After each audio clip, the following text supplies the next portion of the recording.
କାର୍ଯ୍ୟଫର୍ଦ୍ଦ 33। ପ୍ରଶ୍ନ 1। ଦାନ୍ତ, ବନ୍ଧ, ଜନ୍ତା, ସନ୍ତାନ, ବନ୍ଧନ, ରନ୍ଧାରନ୍ଧି। ଉପରେ ଥିବା ଯୁକ୍ତାକ୍ଷର କେଉଁ ଘରେ ରହିବ ତାହା ବାଛି ତଳ କୋଠରୀରେ ଲେଖ। ଦନ୍ତେନରେ ତ। ଦାନ୍ତ, ଜନ୍ତା, ସନ୍ତାନ। ନ୍ଧ, ବନ୍ଧ, ବନ୍ଧନ, ରନ୍ଧାରୁନ୍ଧି। ପ୍ରଶ୍ନ 2। ଏଠାରେ ଦାସେ ଆପଣେ କିଏ? ଖାଲି ଘରେ ଉତ୍ତରଟିକୁ ଲେଖ। ଗୋପବନ୍ଧୁ ଅନନ୍ତ। ଗୋପବନ୍ଧୁ। ପ୍ରଶ୍ନ 3। ଯେପରି ଅଳପ ଅଳ୍ପ ହୁଏ ସେହିପରି ତଳ ଶବ୍ଦଗୁଡ଼ିକ କ'ଣ ହେବ କୋଠରୀରେ ଲେଖ। ମୁକୁତା ମୁକ୍ତା, ସରଗ ସ୍ୱର୍ଗ, ବରଷା ବର୍ଷା।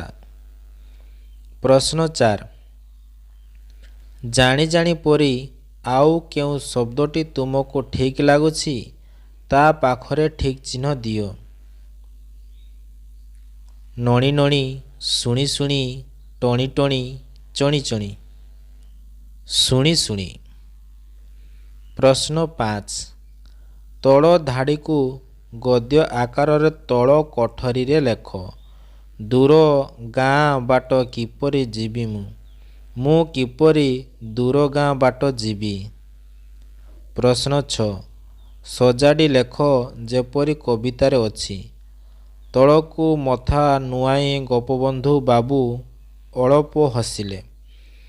ଗୋପବନ୍ଧୁ ବାବୁ ହସିଲେ ଅଳପ ତଳକୁ ନୁଆଁଇ ମଥା। ପ୍ରଶ୍ନ 7।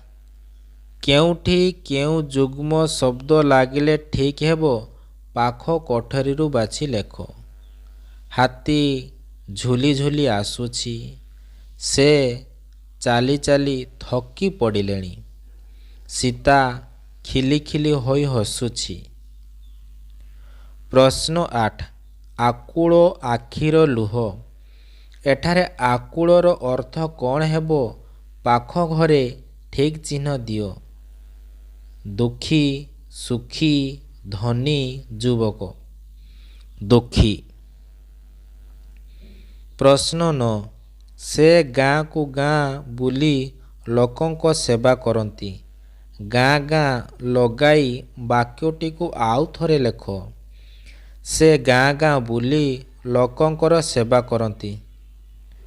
ପ୍ରଶ୍ନ 10। ତଳେ ଦିଆଯାଇଥିବା ଶବ୍ଦଗୁଡ଼ିକ ମଧ୍ୟରୁ କେଉଁଟି ଠିକ୍ ଶବ୍ଦ ତା ଚାରିପଟେ ଗୋଲ ବୁଲାଅ। ସୁଷମା।